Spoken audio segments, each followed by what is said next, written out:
नमस्कार व्यूवर्स, मैं राकेश कुमार। आज के इस सत्र में 12वीं कक्षा के विषय एक ईंट, मनके तथा अस्थियां के बारे में चर्चा कर रहा हूं। तो इसके अंतर्गत हम लोग अध्ययन करते हैं कि किस तरह से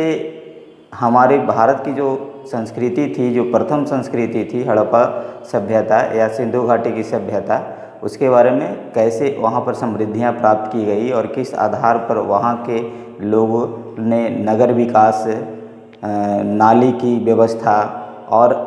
सांस्कृतिक परंपराओं का निर्धारण किस आधार पर करते हैं, उसके बारे में इस अध्याय के अंतर्गत बच्चों को बताया गया है और बच्चों को अध्ययन करने के लिए प्रेरित किया गया है। तो सबसे पहले इस अध्याय के अंतर्गत देखते हैं क्या कि जो हमारे भारतीय पुरातात्विक सर्वेक्षण के जो डायरेक्टर थे बकिंघम साहब ने, वह विश्वास करते थे ऐतिहासिक साहित्यिक स्रोतों के आधार पर, और फिर उन्होंने यहाँ के जो संस्कृतियाँ थी उनके बारे में लेखन करने का प्रयास किया। लेकिन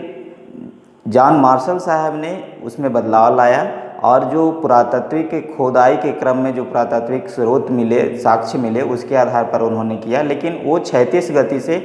क्षैतिज खुदाई की, जिसके कारण बहुत से सारे जो पुरातात्विक स्रोत से वो नष्ट हो गए। और उसके बाद एक आर.एस. व्हीलर साहब ने इस पुरातात्विक साक्ष्यों को स्तर के आधार पर खुदाई की और तब से जाकर के एक नई दृष्टिकोण भारत के इतिहास को लिखने का प्रारंभ हुआ। और खुदाई के क्रम में जो वस्तुएं मिली, जैसे कि ईंट, मनके और अस्थियां, उसी के आधार पर सिंधु घाटी सभ्यता या हड़प्पा सभ्यता काल का इतिहास का निर्धारण किया गया।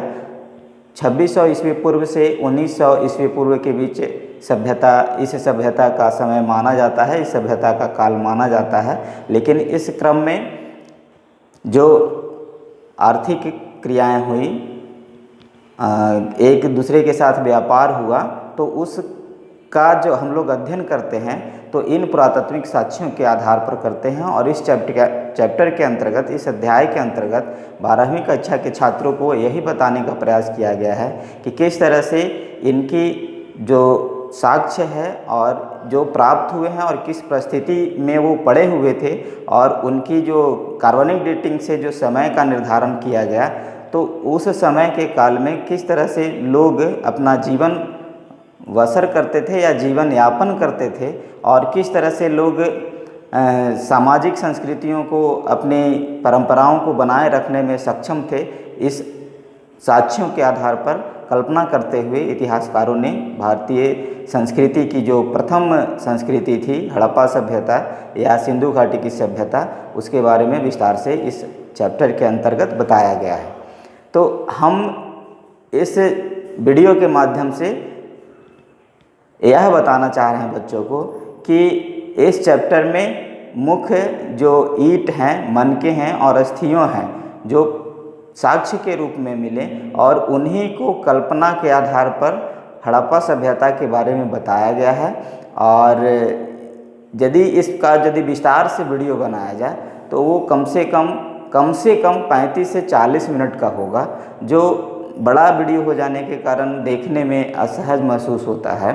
तो इसलिए मैं छोटा वीडियो इसलिए डाल रहा हूँ कि छोटा कॉन्सेप्ट डालते हुए प्रथम प्रयास में मैं आप लोगों तक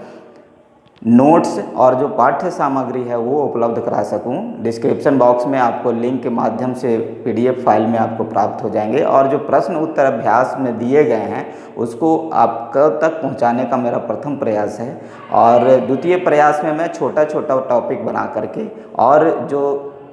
सब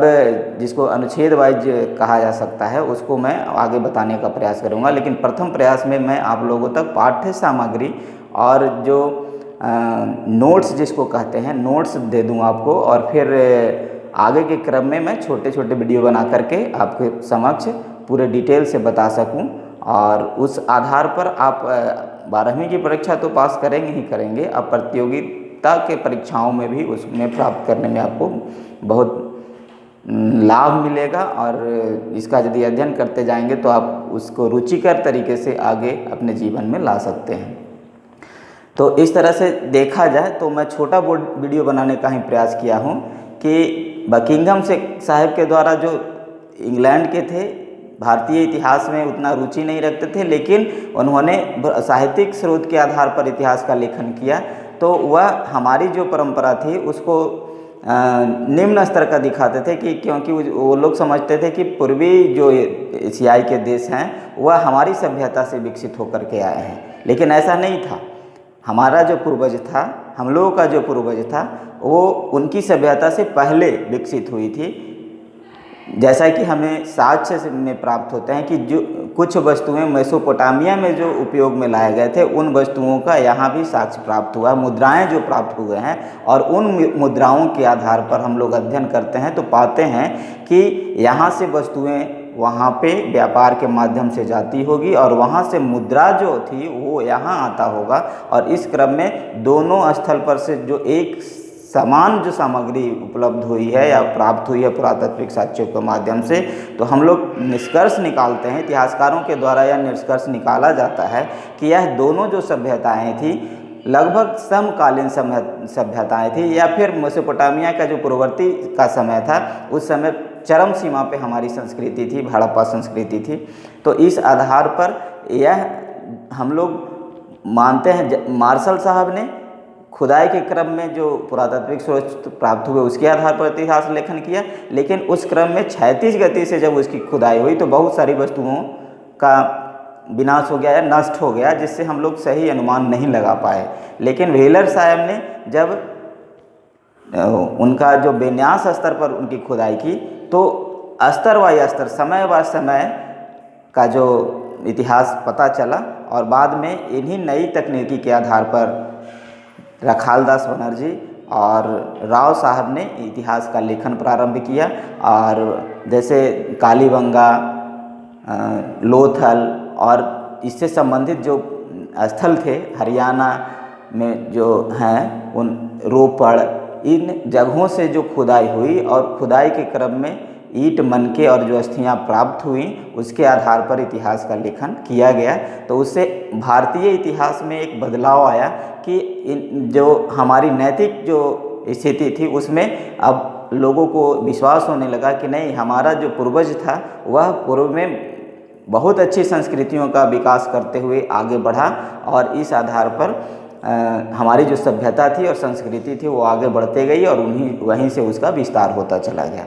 तो इस छोटे से चर्चा के अंतराल में हम देखते हैं इस चैप्टर में यही बताने का प्रयास किया गया है कि ईंट, मनके और अस्थियां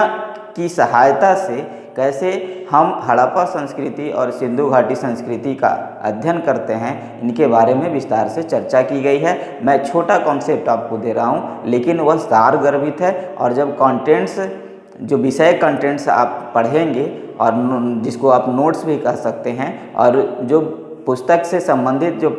प्रश्न और उत्तर हैं वो आप जब अध्ययन करेंगे तो आपको विस्तार से समझ में आ जाएगा। अगले जो हम व्यवस्था करेंगे, जैसे सबसे प्रथम जो, जैसा कि मैंने आपको चर्चा में कहा कि सबसे पहले मेरा प्रयास है कि आप लोगों तक पाठ्य सामग्री इकाई वार, विषय वार आप तक पहुंच जाए, और उससे संबंधित PDF और नोट्स जो हैं वो आपको पहुंच जाए। उसके बाद मैं छोटे छोटे टॉपिक में आपके समक्ष विस्तार से चर्चा करूंगा, और इस तरह से आज के इस सत्र में विस्तार से मैं चर्चा किया हूं, उस पर कल्पना कीजिएगा, चिंतन कीजिएगा और मनन कीजिएगा, तो आपको सही मायने में इस चैप्टर का अर्थ या इस चैप्टर का जो उद्देश्य है वो आपको प्राप्त हो जाएगा। तो मैं आपसे एक आग्रह करता हूं कि आप एक ड्रॉप डाउन का निशान है वीडियो के नीचे, आप देखेंगे दाहिनी तरफ, तो एक ड्रॉप डाउन का है, उसको आप क्लिक करेंगे तो डिस्क्रिप्शन बॉक्स खुलेगा। उसके अंतर्गत एक ब्लू